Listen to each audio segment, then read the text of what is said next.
사기 16장 1절부터 보시겠습니다.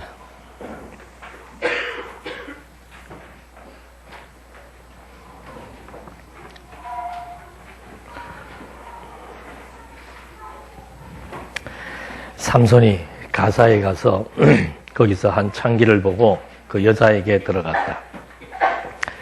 가사 사람들에게 삼손이 이곳에 왔다는 말이 전해지자 그들이 그를 애워싸고 성문에서 밤새도록 매복하여 조용히 하며 말하기를 아침 동틀 때까지 기다렸다가 그를 죽이자 하였다. 삼손이 밤중까지 누워있다가 밤중에 일어나서 성문짝들과 두 문설주와 빗장들을 빼내어 어깨에 메고 헤브론 맞은편 산꼭대기로 옮겼다. 지난 시간에 삼손이 유혹을 당하고 이방 여인과 결혼을 해서 유혹을 당하고 괜히 수수께끼 문제 잘못 내 가지고 화근이 되어서 모욕을 당하다가 결국 이제 여우꼬리에다가 불을 붙여서 그냥 그 블레셋 사람들 밭을 다 추수할 때 태워버리는 사건이 있었죠. 그러니까 블레셋 사람들은 체격 자체도 유대인들하고 다릅니다. 굉장히 골격이 크고 장대한 사람들입니다. 그리고 항상 이 블레셋은 유대인과 적대 관계에 있으면서 마치 우리나라와 일본 관계처럼 늘 이렇게 서로 이렇게 으르렁거리고 또 때로는 블레셋이 유대인들을 다 속국으로 삼고 고통을 가하고 뭐 이런 나라였습니다. 그런데 한 사람이 나타나가지고는 지금 블레셋 사람들의 자존심을 확 꺾어버린 거죠. 그러니까 이 시대는 뭐 지금하고 다르겠습니다만은 전쟁이라는 게 장수 한 사람만 제대로 된 사람이 있어도 이길 수 있는 그런 시대였죠. 그래서 그 유명한 다윗과 골리앗과의 그 전쟁도 마찬가지였습니다. 1대1로 해가지고 그냥 요즘 애들 말로 맞짱 뜬다 그러죠. 그런 식의 전쟁 상태였습니다. 그래서 삼손은 블레셋 사람들에게는 눈에 가시였어요. 그래서 한번 그 적진에 들어가갖고 또 턱 빼가지고 한 1000명을 때려잡는 그런 전과를 올렸던 그 삼손이 그냥 좀 근신하고 있었으면 딱 좋겠는데 그 유대 사람들도 별로 안 좋아합니다. 이스라엘 사람들도 안 좋아해. 자꾸 소란 피워가지고 전쟁 일으키기 때문에 싫어하는 거죠. 얼마 전에 보니까 우리나라 납북이 아니고 뭐예요? 북에서 남쪽으로 탈북하신 분들이 의정부에 가가지고 삐라 뿌려 북으로 올려보낸다 그래갖고 막 그것이 하나의 쟁점화 되어가지고 못하게도 하고 했는데 뭐 저는 그것이 옳다 그러다를 얘기하는 거 아니고 그 반대하는 사람들의 주장은 뭔가 하면 자꾸 이북에다가 그 삐라 날라가가지고 이북에서는 삐라 오기만 오면 지금 막 전쟁 일으키겠다, 불바다 만들겠다고 그러는데 혹시라도 당신들 그래갖고 불바다 되면 어떡할 거냐. 그런 심정이에요. 그래서 별로 자기 동족들도 별로 좋아하지 않고 이쪽에서도 안 좋아하는 그런 망나니 같은 친구죠. 그러니까 전쟁에 이겼다고 기고만장해가지고 또 그 동네 쪽으로 가가지고는 창기를 보고 이 창녀의 유래가 하여튼 오래됐습니다. 유다 시대에도 있었던 거 보니까. 그래서 거기 가가지고는 또 왔다는 소식을 들으니까 그 동네 블레셋 사람들이 이때가 기회다 싶어서 동틀 때를 기다렸는데 삼손이 결국은 밤중에 일어나가지고는 뭐 이 문설주 빗장들을 떼내가 어깨에 메고 헤브론 산꼭대기로 가버린 거죠. 그렇게 해서 포위망을 뚫고 이제 헤브론 앞산으로 가버린 겁니다. 밤중에 피해버렸는데 이후에 그가 소래골짜기 한 여자를 사랑하였는데 그 여자의 이름은 들릴라였다. 삼손은 계속 여자 문제가 복잡하게 계속 얽히고 있습니다. 블레셋의 군주들이 그 여자에게 올라가서 말하기를 그를 깨어서 그의 큰 힘이 어디서 생기며 우리가 어떻게 하면 그를 묶고 괴롭힐 수 있는지를 알아보아라. 그러면 우리가 각각 내게 은 1100을 주겠다 하니 들릴라가 삼손에게 말하기를 제발 당신의 그 큰 힘이 어디서 생기며 당신을 어떻게 하면 결박하여 괴롭힐 수 있는지 알려주세요 하였다. 그러니까 아까도 말씀드린 대로 이 블레셋 사람들은 거의 뭐 백인에 가깝습니다. 그러니까 아마 삼손이 그렇게 호감이 갔던 모양이죠. 그게 그 들릴라라고 하는 여인, 들릴라라는 이름은 약한 자라는 뜻이라 그래요. 그러니까 뭐, 이게 강하지 않지만, 그 약한 자의 그 여자의 결국은 유혹에 못 이겨서 나중에 자기의 그 비밀을 알려주게 되지요. 근데 벌써 이미 블레셋 사람들에게 매수가 돼버린 거예요. 은 1,100에 매수가 되어서 그 비밀을 이제 캐내는 하나의 그 도구가 됩니다. 삼손이 그 여자에게 말하기를 만일 마르지 않는 칡줄 7으로 나를 결박하면 내가 약해져서 다른 사람과 같아질 것이요 하였다. 블레셋의 군주들이 마르지 않은 칡줄 7을 그 여자에게 가져다 주니 그 여자가 그것으로 그를 결박하였다. 그 여자가 내실에 사람을 매복시켜 앉아있게 한 뒤 그에게 말하기를 삼손이여 블레셋 사람들이 당신에게 들이닥쳤어요 하니 삼손이 마치 불에 탄 삼시를 끈듯 그 칡줄을 끊었으나 그의 힘의 근원은 알려지지 않았다. 처음 여자가 비밀을 캐내려고 그러니까는 삼손이 그때는 잘 안 넘어갔죠. 칡줄이 날 묶으면 괜찮을 것이다 했는데 뭐 삼손이 힘 한 번 주니까 칡줄이 그냥 끊어져 버립니다. 두 번째 유혹을 당합니다. 들릴라가 삼손에게 말하기를 보세요. 당신이 나를 놀리며 내게 거짓말을 하였군요. 이제 어떻게 결박할 수 있는지 제발 알려주세요 하니 여자도 좀 머리가 나빠요. 뭐 자꾸 직설적으로 그렇게 대놓고 얘기를 하니까 삼손이 자기 죽을 줄 안 하겠죠. 삼손이 그 여자에게 말하기를 만일 사용한 적이 없는 새 밧줄로 나를 단단하게 묶으면 내가 약해져서 다른 사람과 같아질 것이요 하였다. 들릴라가 새 밧줄을 가져다가 그것으로 그를 묶고 그에게 말하기를 삼손이여 블레셋 사람들이 당신에게 들이닥쳤어야 하니 삼손이 자기 팔을 묶은 그 밧줄을 마치 실처럼 끊어버렸는데 그때 내실에는 사람들이 매복해 있었다. 들릴라가 삼손에게 말하기를 당신이 이제껏 나를 놀리며 내게 거짓말을 하였군요. 어떻게 하면 결박할 수 있는지 내게 알려주세요 하니 삼손이 그 여자에게 말하기를 내 머리털 7가닥을 날실에 섞어 짜면 될 것이요 하였다. 그 여자가 배틀 바디로 그것을 단단히 짜고 그에게 말하기를 삼손이여 블레셋 사람들이 당신에게 들이닥쳤어야 하자 그가 잠에서 깨어나 배틀 바디와 날씨를 뽑아버렸다. 그러니까 여자는 집요하게 지금 그 삼손의 그 힘의 근원을 지금 찾으려고 직설법을 지금 자꾸 써서 이렇게 가르쳐 달라고 합니다. 두 번째 해도 넘어가지 않았습니다. 들릴라가 15절 삼손에게 말하기를 당신의 마음이 내게 있지 않은데 어떻게 나를 사랑한다고 할 수 있나요?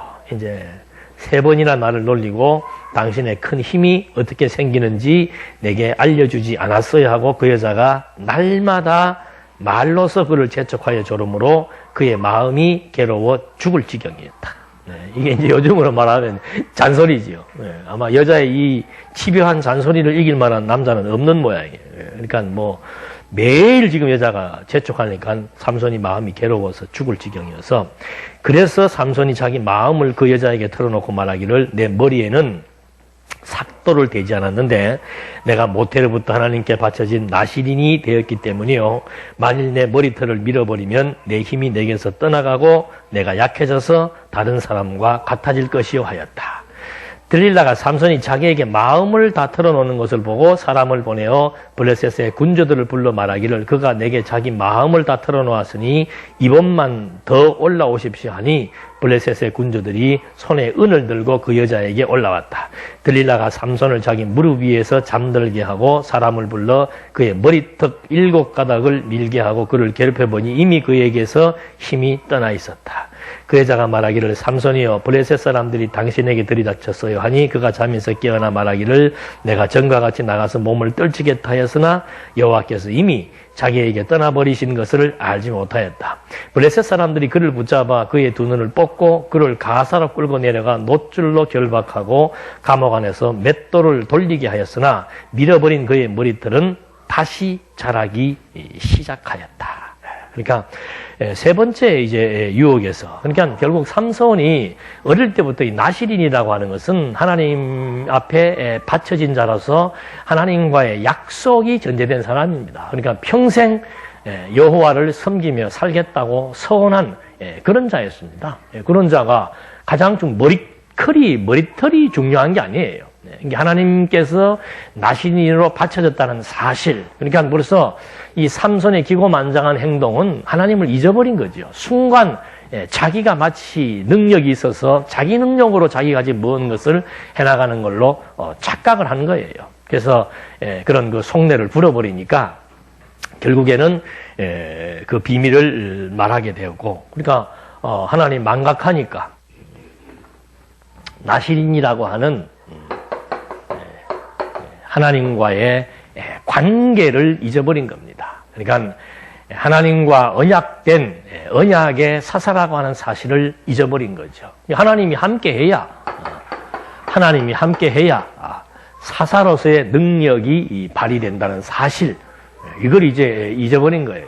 그러니까 결국은 하나님 잊어버리면 그 다음에는 욕망의 포로가 되는 겁니다. 이건 뭐 본능이에요. 본능. 짐승이야 발정할 때만 그게 발휘되지만 인간은 본능이에요. 본능. 그래서 이 본능을 조절한다라고 하는 것은 이건 그러니까 일반 사회에서는 이 본능을 조절하기 위해서 도덕과 윤리라고 하는 장치가 있는 겁니다. 그러니까 지난번 TV도 어디 보니까 미국의 어느 도시 주 하나는 나체로 다녀도 그걸 자유로 인정한다. 그러니까 막 남자들이, 여자들은 없던데 남자들은 막 몇 명이 나체로 그냥 빨가벗고 다니고 그걸 막 사진 찍고 그러면서 우리 이 도시는 이렇게 도덕과 윤리적 잣대의 기준이 다르기 때문에 이렇게 우리가 자유롭게 다닐 수 있다. 뭐 지금 뭐 사회가 지금 전부 다 욕망의 포로가 된 사회 아닙니까?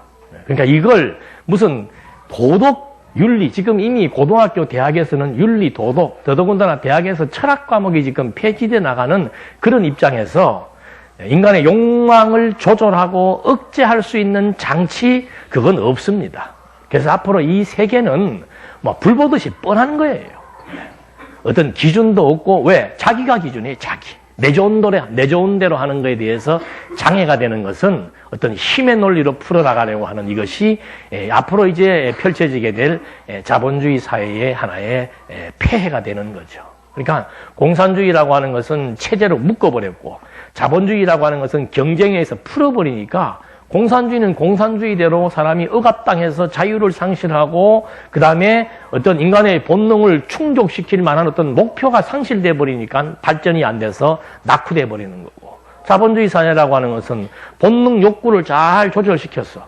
그걸 자꾸 충동질을 하게 해서 경제를 살려나가는 방식인데 결국은 돈 지게 되면은 부패하고 타락할 수밖에 없는 거죠. 이것이 이제 성경에서 말해주고 있는 이치입니다. 그러니까 삼손도 역시 마찬가지로 하나님께서 나시린이라고 하나님이 이미 이제 출생할 때부터 하나님이 약속된 하나님의 사사로 하나님께서 피택을 했었는데 중간에 그런 하나님에 대한 지식을 잊어버리게 되니까 결국은 욕망의 포로가 되고 여인의 유혹에 넘어가는 겁니다. 그러니까 하나님 잊어버리면은 그 욕망과 유혹, 이건 뭐 떨쳐버릴 수 없는 거죠. 그래서 결국은 자기 힘의 근원, 하나님으로부터 주어지는 그 힘이 본인에게 다 이제는 상실돼 버린 그런 상태에서 결국은 여자가 자기 동족들을 데리고 와서 이제 비참한 모습, 최후의 모습을 보게 되는 거죠. 그래서 블레셋 사람들이 그를 붙잡아 그의 두 눈을 뽑고 그를 가사로 끌고 내려가 못줄로 결박하고 감옥 안에서 맷돌을 돌리게 했다. 이 맷돌이나 이런 맷돌이 아니고 막 엄청나게 큰 맷돌을 이렇게 추수할 때 쓰는 맷돌 그런 건가 봐요. 뭐 영화에서 한 번씩 봤는데 그러니까 그게 얼마나 비참합니까? 한때는 블레셋에 나타나가지고 막 특배 하나로 1000명을 죽이기도 하고 당할 수 없는 장수였습니다.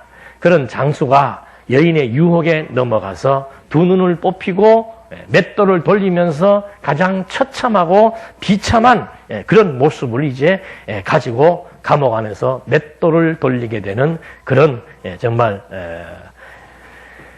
수치를 당하는 모습을 지금 우리가 여기서 확인할 수 있습니다. 그래서 그런데 재밌는 것은 머리털을 밀어버렸는데 그 머리털이 어떻게 해요? 다시 자란다는 거죠. 이게 싹이 지금 계속해서 나시린이기 때문에 하나님께서 언약 백성은 끝까지 함께 하는 거예요.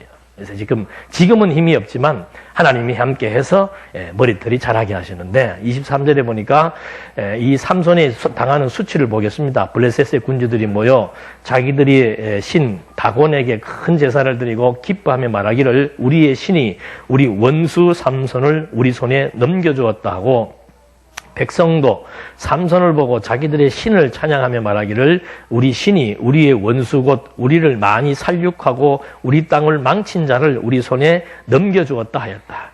그들의 마음이 즐거워지자 그들이 말하기를 삼손을 불러다가 우리를 위해 제주를 부리게 하자 하고 그들이 삼손을 감옥에서 불러내니 그가 그들 앞에서 제주를 부렸다. 그들이 삼손을 두 기둥 사이에 서게 했을 때 삼손이 자기 손을 붙들고 있는 소년에게 말하기를 이 집을 바치고 있는 기둥들을 내가 만질 수 있는 곳으로 나를 데려가다오. 그것에 내가 기대고 싶다 하였다. 그 집에는 남녀가 가득하였으며 블레셋 군주들도 모두 거기 있었고 지붕에는 3,000명 정도의 남녀가 삼손이 제주 부리는 것을 보고 있었다. 블레셋 사람들은 얼마나 막 요즘 말로 고소하겠습니까? 자기 백성들 1,000명씩 죽이고 추수해야 될 곡식들을 다 불태워버리고 그래도 그걸 하나 지금 죽이지 못해서 늘 전전긍긍 하다가 결국에서는 포로로 잡아가지고 눈 빼고 맷돌 돌리게 하고 그 다음에 그 많은 사람들한테 조롱거리를 보이게 하기 위해서 제주를 부리게 하는 그런 이제 처참한 모습을 갖도록 이제 이렇게 하나님이 섭리를 해나가는 거죠. 그러니까 어떤 인간적인 삼손이라고 하는 삼손의 인간을 우리에게 드러내기 위한 이것이 하나의 책이라면은 이건 뭐 볼 가치가 없는 거죠. 네, 이 나시린이라고 하는 것이 중요한 겁니다. 하나님의 뜻으로 말미암아 하나님이 출생하게 해서 하나님의 뜻을 따라 쓰이는 도구라고 하는 그 명확한 사실. 이것이 하나님께서 어떻게 쓰시는가. 강하게도 쓰셨다가 그 다음에는 가장 처참하게 가장 약하게 하나님이 이제 만들어 놓으시는 겁니다. 그러면서 머리털은 계속 자라게 해서 가장 약한 모습을 갖고 또 가장 통쾌한 승리를 하게 하시는 하나님의 섭리가 조금 있으면 또다시 드러나게 되는 거죠. 그래서 삼손이 마지막에 본인은 알죠. 나시린이기 때문에 하나님이 나와 끝까지 함께해서 한번 나로 하여금 하나님의 그 능력을 보여줄 그 기회가 주어질 것을 삼손은 알고 자기를 두 기둥 사이에 좀 데려가 달라고 얘기를 해서 기둥을 딱 잡고 선 겁니다. 삼손이 28절 여호와께 부르짖어 말씀드리기를 주 여호와시여 부디 저를 기억하소서 제발 저에게 이번만 힘을 주시어 제 두 눈을 뽑은 블레셋 사람들에게 단번에 복수하게 하고 삼손이 집을 버티고 있는 중앙에 두 기둥 하나는 오른손을 다른 기둥 하나는 왼손을 대고 말하기를 저런 블레셋 사람들과 함께 죽게 해주소서 하고 힘을 쓰니 그 집이 군주들과 그 안에 있던 모든 백성 위로 무너졌는데 그가 죽으면서 죽인 사람이 살아서 죽인 사람보다 많았다. 그의 형제들과 아버지의 온 집안이 내려와 그 시신을 가지고 올라와서 소라와 에스다올 사이에 있는 그의 아버지 마노아의 무덤에 장사 지냈다. 삼손이 20년 동안 사사로서 이스라엘을 다스렸다. 그러니까 지난번도 말했습니다만 고대에는 신들의 전쟁이에요. 그러니까 삼손이 이기면은 삼손이 섬기는 여호와가 이기는 것이고 삼손이 지면은 블레셋 사람들이 섬기는 그들의 신이 이기는 것인데 삼손이 한번 패했단 말입니다. 1패를 한 거지. 1승하고 1패를 한 겁니다. 마지막 세 번째에 하나님께서 삼손의 기도를 들어서 삼손에게 마지막 힘을 한번 주어서 이 성전이 아니죠. 그들의 그 집회 모이는 그 장소, 지붕에 막 3,000명이 운집해 있는 그런 장소의 기둥을 무너뜨리게 해서 결국은 죽음으로 최후의 승리를 거두게 하시는 하나님의 섭리 역사. 그래서 비록 삼손은 불의하고 추악한 생활을 했고 또 최후의 비참한 모습으로 나타났었지만은 그가 결국 가장 약하고 그리고 그의 가장 약해서 그의 도리어 죽음을 통해서 엄청난 일을 드러낸 하나님의 사사로서의 섭리를 여기서 우리는 볼 수가 있는 겁니다. 그러니까 삼손은 단순하게 삼손의 어떤 일대기 또는 삼손이 살아왔던 삼손의 어떤 여정 이런 것들이 중요한 것이 아니고 이 나시린이라고 하는 것 하나님께서 삼손을 출생하게 해서 삼손을 도구로 쓰시겠다고 언약하신 하나님께서 일단은 삼손을 한번 이렇게 해요. 깊은 수렁으로 집어넣었다가 다시 거기에서 승리하게 하시는 하나님의 섭리 역사. 이게 유대인들, 그 당시에 이스라엘 백성들에게는 하나님이 함께하고 있다라고 하는 것에 대한 하나의 확증을 주는 겁니다. 그래서 역사적으로는 하나님은 정말로 나신인으로 세운 삼손이 이렇게 추하고 부패하고 나중에는 처절한 모습을 가지고 수치와 모욕을 당하면서 가장 심약한 모습을 가지고 있었지만은 하나님의 능력이 그와 함께 할 때는 도리어 살았을 때보다 그의 최후의 죽음을 통해서 더 많은 대적들을 물리치게 하시는 하나님은 여호와로 지금 이 민족과 함께 하신다는 사실을 이스라엘 백성들에게 알게 하는 겁니다. 이것은 거기서 끝나는 것이 아니고 그리스도와 연결되는 거지요. 하나님의 아들이 가장 추악한 죄인의 모습으로, 그리고 동네에서 자기 동족에게도 배척받는 가장 약한 모습으로, 죄는 없으신데도 불구하고 죄의 누명을 쓰고 십자가에서 어쩔 수 없이 정말 옴짝달싹할 수 없는 그런 여건 속에서 죄 없으신 분이 처형당하게 하신 하나님의 섭리 역사. 근데 그의 죽음이 죽음으로 끝나는 것이 아니고 삼손이 죽음으로 말미암아 살았을 때보다 더 큰 일을 한 것처럼 그리스도는 죽음으로 끝난 게 아니고 도리어 죽음에서 부활하심으로 말미암아 온 세상 땅끝까지 정복해 들어가실 진정한 통치자이심을 우리에게 계시하기 위한 예표로서의 모형과 그림자라고 하는 사실을 우리에게도 확인시켜 주는 겁니다. 그래서 이것이 삼손이 죽음으로 말미암아 승리한 것처럼 그리스도는 당신의 죽음으로 말미암아 사망 권세를 물리치고 부활의 영광을 우리에게 증명해 주셔서 우리들로 말미암아 영원한 사망 권세에서 영원한 생명의 권세로, 영원한 영광의 자리로 입성하게 하기 위한 그리스도의 역사임을 우리도 함께 확인해 볼 수 있는 겁니다. 이렇게 해서 하나님께서 이제 삼손을 통해서 섭리를 했는데, 이 삼손이 이제는 마지막 사사예요. 삼손, 사사기에서 이제 삼손을 끝으로 사사가 등장을 하지 않습니다. 그러니까 이제 계속해서 17장으로부터 마지막까지는 언약 자손들의 범죄가 나타나게 될 수밖에 없지요. 불순종했는데 하나님이 시험을 했고, 그 다음에는 이제 나타나는 일이 뭔가? 그들의 범죄입니다. 왜?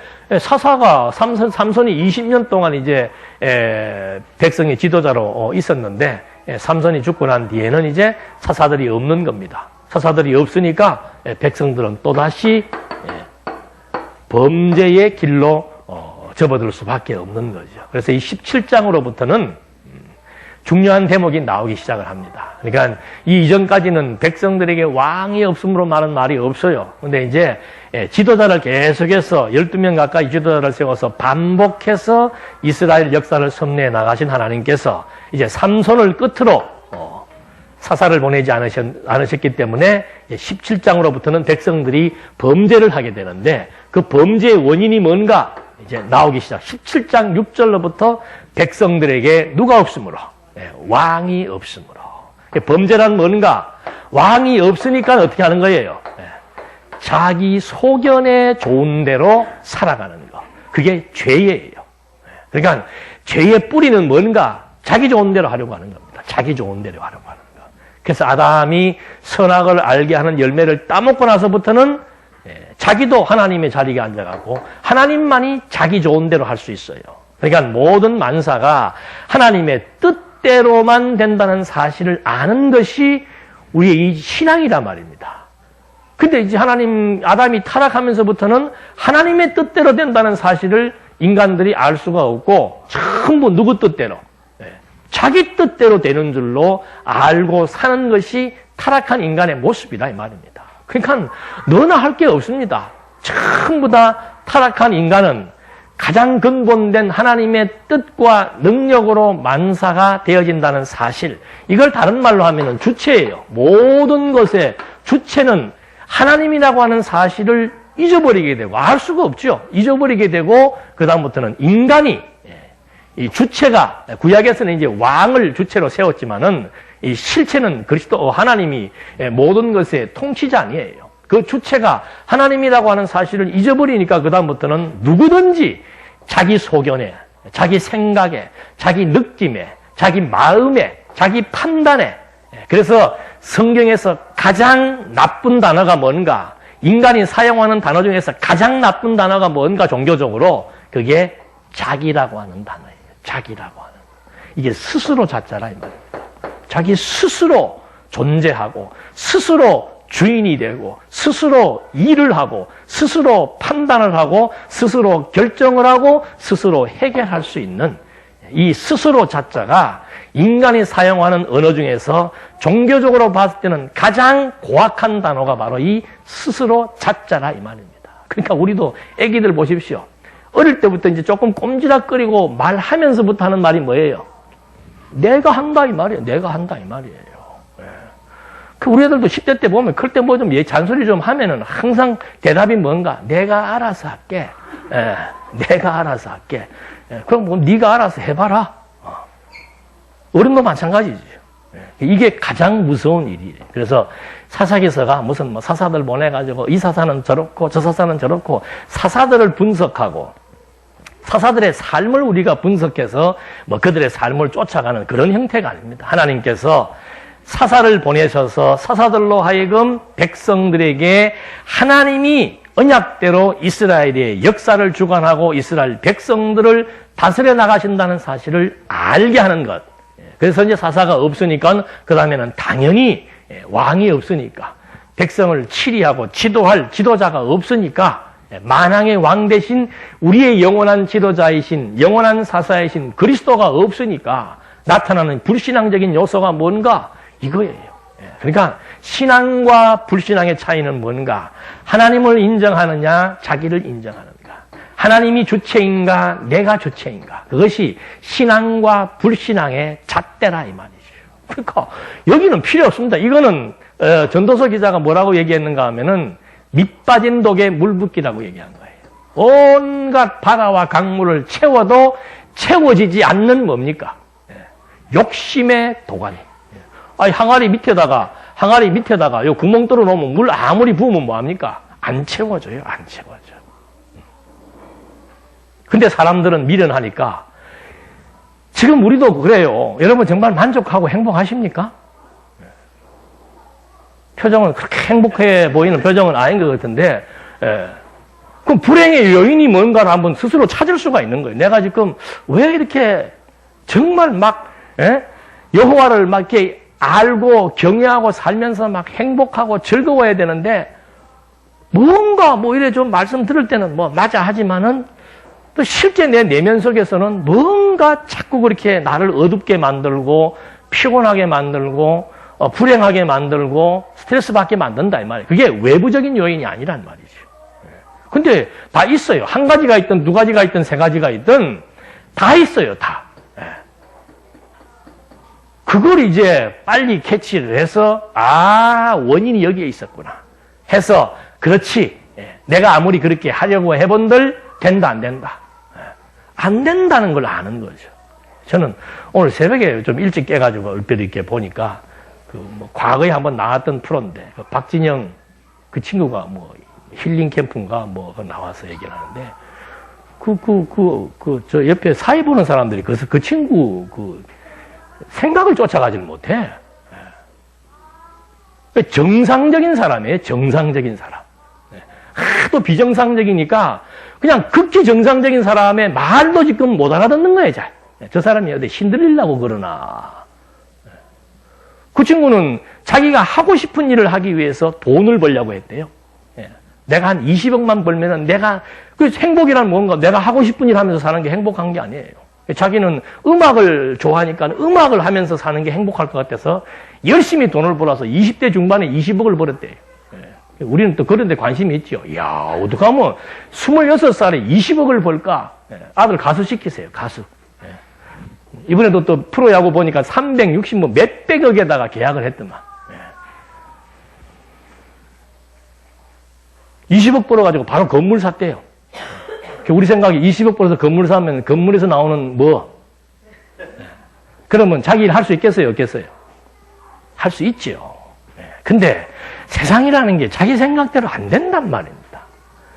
20억 사가지고 건물 하나 사놓고서는 자기가 그 기획사를 만들어 놓고 나니까 그 다음에는 이 기획사에 자꾸 돈이 엮여가지고 이게 자기는 이것만 해결되면 행복할 줄 알았는데 자꾸 또 다른 일이 엮여서 안 되겠더래요. 그래서 돈을 벌어서 내가 행복해지기보다는 그냥 오늘 주어진 현장 속에서 현실 속에서 내 할 일만 열심히 하자. 그러고 살았대요. 근데 그래도 별로 그렇게 행복하지가 않더랍니다. 그래서 그 다음에 추구하는 게 뭐예요?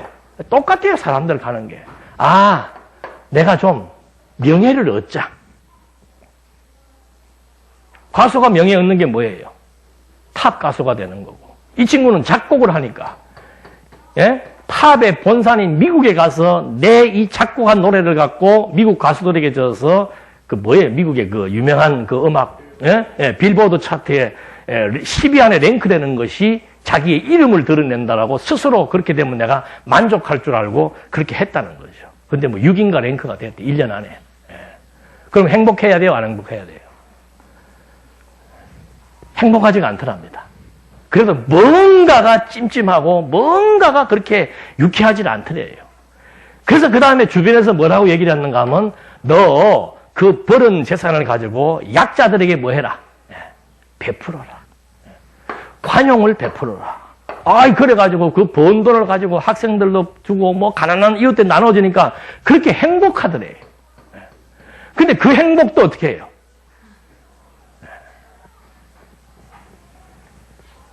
한 가지 미리 이 친구는 불신자입니다. 하나님도 모르고 신자가 아니에요. 평범한 사람이에요. 결국은 해봤던 대로 행복한데 뭐 어떡하겠다니까 자기는 가만히 생각을 해보니까 자기가 그동안 살아오면서 자기에게 행운이라고 생각했던 일들이 한 7, 8가지가 있더랍니다. 근데 그 일을 다 적어놔서 보니까는 뭘 깨달았는가? 이걸 내가 한 것이 아니라는 사실을 깨달은 거예요. 내가 이걸 한 것이 아니고 무언가는 모르지만은 내가 주체가 아니고 내가 삶의 주체가 아니고 성공의 주체가 아니고 뭔지는 모르지만 어떤 힘에 의해서 지금 내가 이렇게 돼왔다는 사실을 깨닫게 되었다 그래요. 그러니까 그다음부터는 그 주체가 무엇인지를 찾고 싶더랍니다.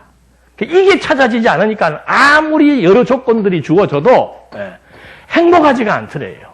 뭔가가 2%가 부족하더라 이 말입니다. 그래서 그걸 찾기 위해서 자기는 종교인이 아니니까 무슨 이제 다양한 신들, 그 신들을 만날 수 있는 다양한 텍스트들을 갖다 놓고 이제 자기는 지금 이 신을 좀 주체를 찾아야 되겠다 이 말이죠.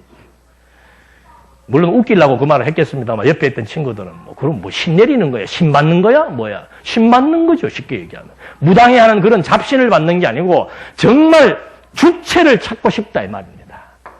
대부분의 사람들은 자아를 찾기를 원해요. 자아는 답이 없어요. 아무리 찾으려고 해도 내가 누군지를 찾을 수가 없습니다. 제가 자꾸 연예인 얘기해서 안 됐습니다만 어떤 그 이름은 생각이 안 나는데 외국에서 그 유명한 대학을 공부한 그 학생을 저 친구가 그 학교 안 나왔다. 그렇게 나중에 나오기 시작하더니 나중에 어디까지 나오는가 하면 그 친구가 아니라고까지 얘기를 한대요.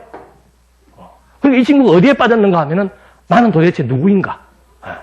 나를 나라고 얘기를 하지 않는데 그럼 나는 누구인가? 자기를 증명할 수가 없더랍니다. 자아를 찾는다는 어떤 절대자 앞에서라야 나라고 하는 존재가 찾아지지 우리끼리 관계에서 아무리 찾으려고 해봤던들 정확한 내 포지션이 나타나지도 않고 내가 누구인지 알 수가 없는 거예요. 더더구나 이 친구는 주체 이거 같이 연관되는 얘기죠. 모든 일들 자기가 지금 성공이라는 걸 했는데 이걸 보니까는 분명히 자기가 한 것은 아니래요. 그건 알겠더랍니다. 근데 그 주체가 누구이냐? 이걸 알면은 자기가 행복하겠다 이 말이죠. 여러분 박진영보다 행복합니까? 불행합니까? 행복하신 분 몇 명 안 돼. 그래도 이 친구는 왜요? 지금은 20억이 아니고 천문학적으로 돈을 번 사람입니다. 모르는 사람이 없지요.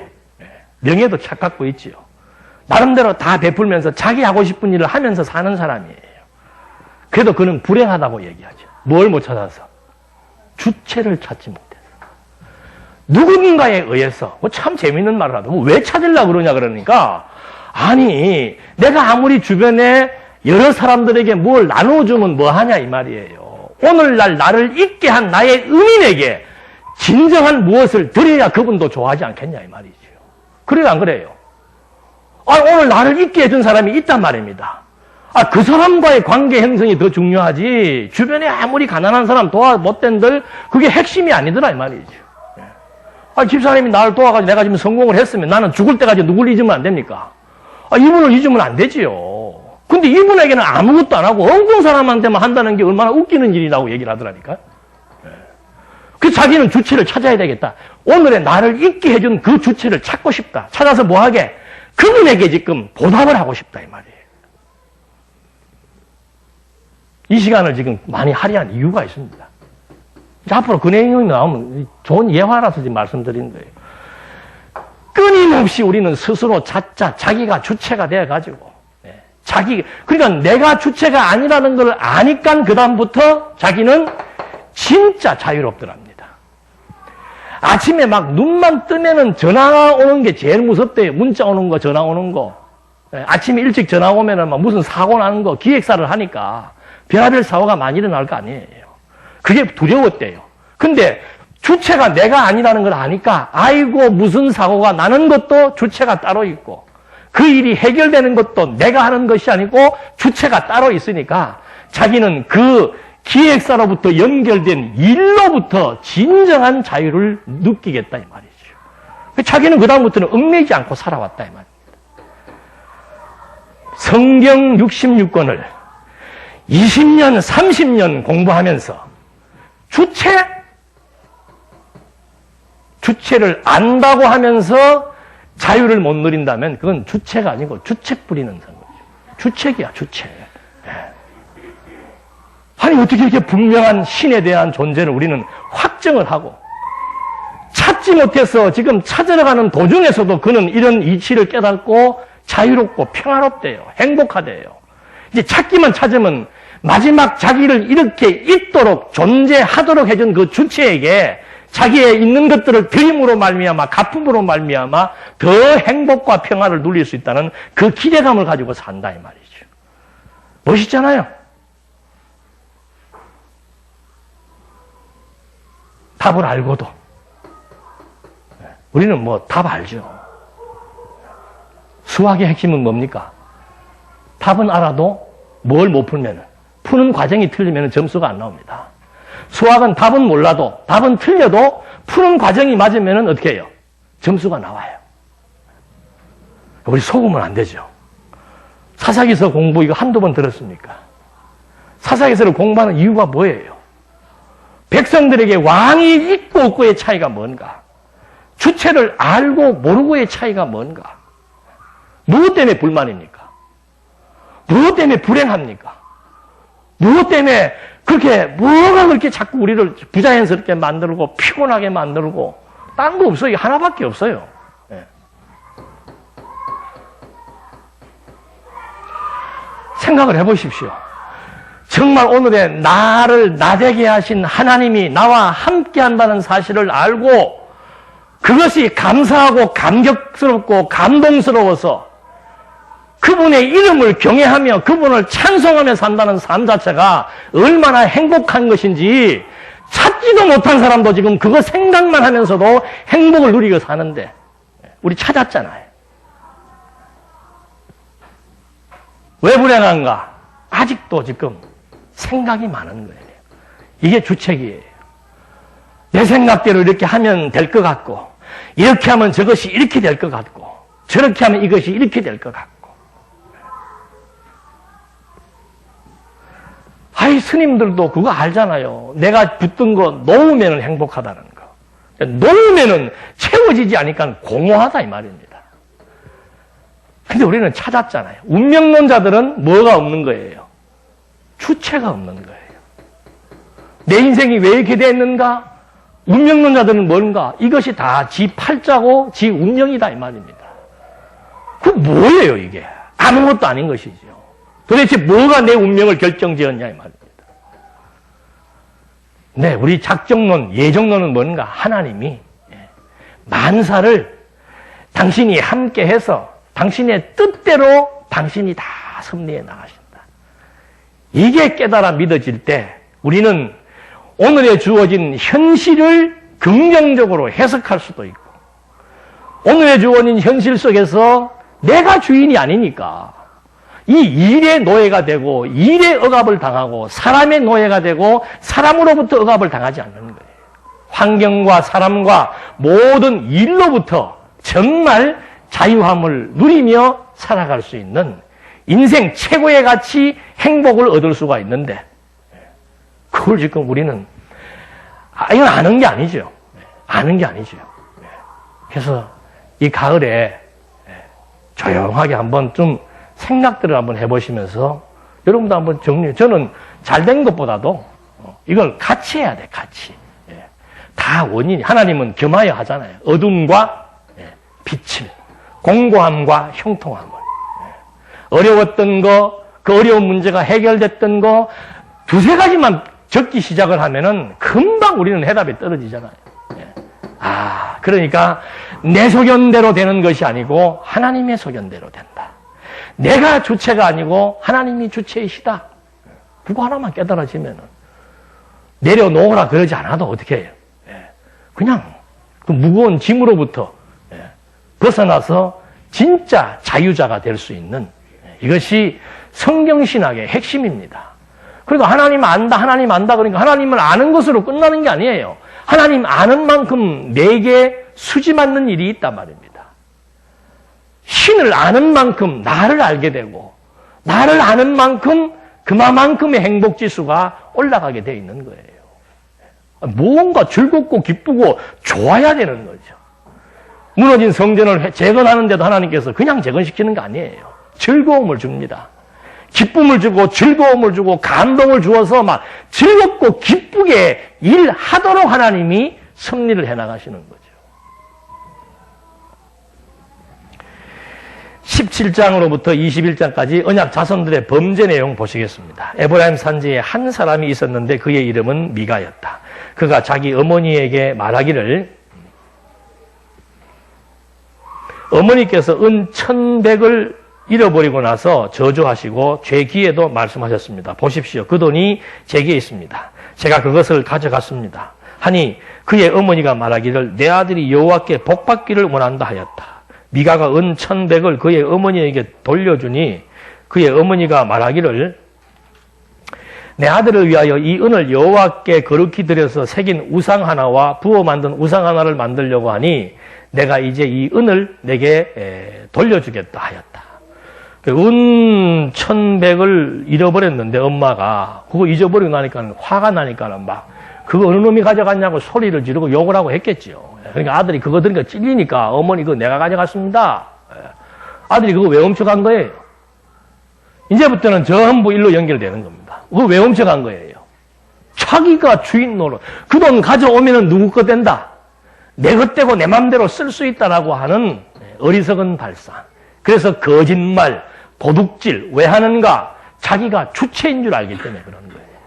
그리고 모든 세상 만사가 자기 생각대로 되는 줄로 알기 때문에 사람을 이용하려고 두고 사람의 술짝을 부리게 되고 무슨 처세를 하게 되고 인간끼리 힘을 모으게 되고 별짓들을 다 하는 거예요. 안 돼요. 그래서 지금 이 미가의 범죄도 다른 의미 없습니다. 결국은 삼손이 죽고 난 이후로부터 이제 하나님에 대한 교육이 단절되기 시작을 하고 그러다 보니까 미가라고 한 사람이 어머니의 은을 훔쳐서 자기가 자기 좋은 대로 하려고 했는데 어머니도 또 주책이에요. 그거 훔쳤으면 어떻게 해야 돼요? 이걸 가르쳐야 되지. 야 이놈아, 그거 네가 훔쳐간다고 네가 뗄 줄 알았느냐? 안 된다. 그걸 가르쳐야 되는데 어머니는 아들하고 똑같은 생각이죠. 그럼 잘 가져갔다. 그거 내가 너한테 줄 테니까 그걸로 뭐 해라. 어머니는 한술 더 떠요. 그거 가지고 뭐 하라 이 말입니까? 신상을 우상을 제작하자. 아주 구체적입니다. 어머니들은 아들에 대해서 구체적이에요. 예. 아, 그거 가지고 너는 그냥 어디다 쓰려는지는 모르지만 가져갔지만 그래, 그거 이왕 가져갔다면 잘 됐다. 그것 갖고 오라. 그것 가지고 네가 가져가서 은을 녹여가지고 신상을 만들어라. 왜? 뭐 하려고? 누구를 위하여? 아들을 위하여. 완전히 다르죠. 내 인생의 의미가 어떤 주체자가 있다라고 생각하는 것과 그것이 없다라고 하는 것의 차이는 이런 차이가 나는 거예요. 그러니까 여러분, 우리 이거 종교교육이라고 하는 거 얼마나 그게 소중한 겁니까? 어릴 적부터 뭐 교육한다 그러니까 뭐 칠판 들고 이거 없어도 돼요. 부모가 자녀에게 교육하는 거 이부자리에서도 할 수 있고 밥 먹으면서도 할 수 있고 애들이 사춘기 때 애들이 힘들어하는 문제 전부 주체의 문제예요. 주체의 문제. 미래에 대한 불안감 전부 주체에 대한 문제죠. 조근조근 그 상황에 맞도록 그 애가 이해할 수 있도록 설명해 주는 거. 그거 이상 멋있는 게 없는 거예요. 근데 어머니도 하나님에 대해서 잊어버리고 아들도 잊어버리니까 아예 그냥 모든 생각이 어디에게? 인간 자기에게. 자기 소견에 좋은 대로 자기를 위해서 우상을 제작하는 어리석음. 이게 본성이에요. 그러니까 우리 모든 인간은 하나님 모르면은 그 다음에는 다 누구를 위하여 종을 울리는가? 자기를 위하여 종을 울리는가? 안 되는 걸 지금 자꾸 하려고 하니까 그것이 힘들고 어리석은 거죠. 은을 우상을 만들겠다. 그가 4절 그 은을 자기 어머니에게 도로 주니 그의 어머니가 은 200을 가져다가 은 세공인에게 주고 새긴 우상과 부어 만든 우상을 만들게 하였으므로 그 우상들이 미가의 집에 있게 되었다. 미가라는 사람에게 신당이 있었으므로 그가 에봇과 드라빔을 만들고 자기 아들 가운데 하나를 제사장으로 삼았다. 그러니까 이거는 이제 완전히 아예 그냥 이게 이제 신내리는 거죠. 쉽게 얘기하면. 우상 만들어 놓으니까는 이 집에 또 아들이 또 하나 있었는데 그를 또 제주로 삼은 거예요. 제사장으로 삼아가지고 자기들이 만들어 놓은 임의로 옷을 입혀서 자기들이 제사장을 정하고 자기들이 신을 만들고 자기들이 제사장을 정하고 자기들을 위하여 지금 살아가는 거. 그러니까 우상 숭배라고 하는 게 딴 게 아니에요. 우리가 만들어 놓은 신이에요. 내가 만들어 놓은 신이 뭔가? 내 좋은 대로 하려고 하는 그것이 내가 만들어 놓은 신이라 이 말입니다. 그러니까 내 좋은 대로 안 되니까 우리는 불행하다고 느끼는 거예요. 다윗이 뭐랍니까? 여호와는 뭐예요? 나의 목자시니. 여호와가 내 삶의 주체이시니 나는 뭐합니다? 만족합니다. 그 말이죠. 그래서 미가의 이런 그 어머니와 이 집안 자체가 이제는 완전히 구체적으로 신상도 만들고 제사장도 만들고 에봇과 드라밈도 만들어서 결국은 자기들을 위하여 6절 왜 그랬는가? 그 시대에는 이스라엘에 왕이 없었으므로 사람마다 자기 보기에 옳은 대로 행하였다. 왜 그런 일을 했는가? 이상하잖아요. 우리 같으면 그걸로 땅을 사든지 하면 더 좋을 텐데 땅 사는 것도 마찬가지예요. 일본은 뭐 800만 700만 신이라고 하잖아요. 왜 그런가? 그게 왕이 없으니까. 그러니까 하나님께서 처음부터 창세전부터 모든 세상 만사를 누구를 통해서 하겠다? 그리스도를 통해서 섭리하겠다. 그게 창세전 그리스도 안에서 하나님의 정하신 뜻이다 이 말입니다.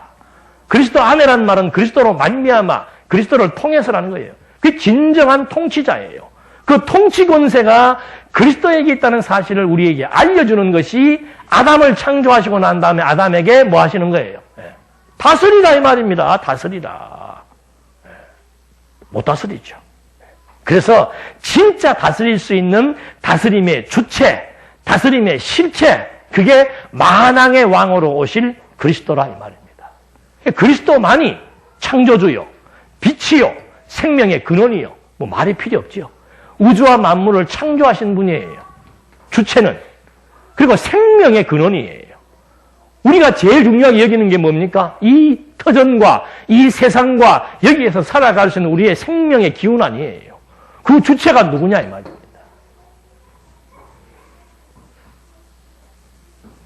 우리 몸에 있는 세포가 100종과 200종과 그렇대요. 근데 그 세포 조 하나를 이걸 풀어서 설명할 수 있는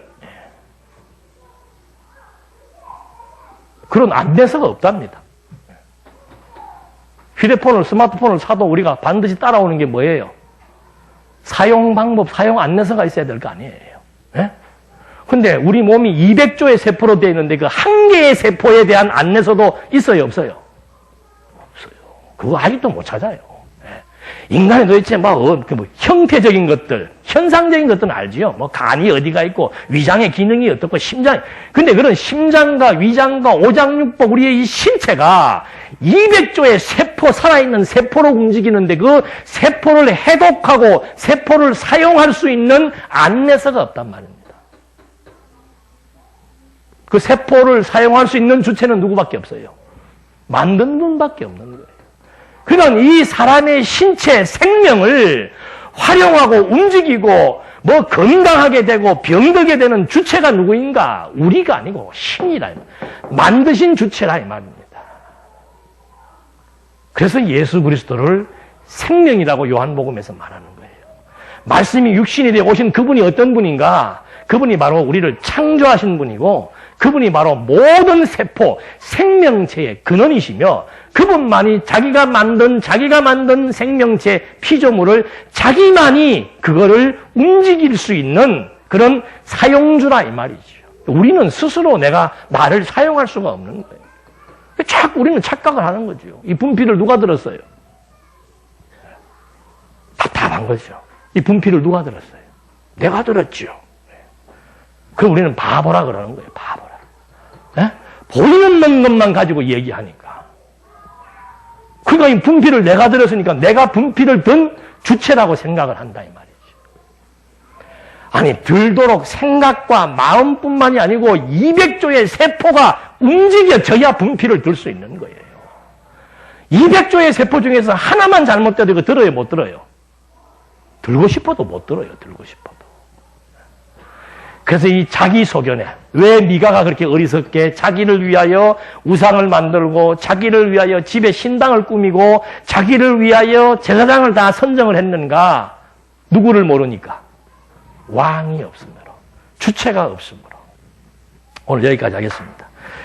하나님 아버지, 우리에게 참 아름다운 지식을 허락해 주었고 또 아름다운 삶을 허락해 주셔서 이 모든 삶의 진정한 의미가 만사를 주관하시는 여호와, 그분이 만왕의 왕이시며 모든 것의 근본이며 주체가 된다는 사실을 알게 하기 위한 것에 있음을 또 한번 확인해 보면서 이제 성경을 통해서 증거되고 확인되고 증명되는 신에 대한 존재와 속성에 대해서 우리 모두가 통찰력을 가지고 지혜와 명철을 통해서 깨닫는 만큼 여호와의 그 은혜의 영광을 찬송하며 살기에 부족함이 없도록 인도해 주시옵소서.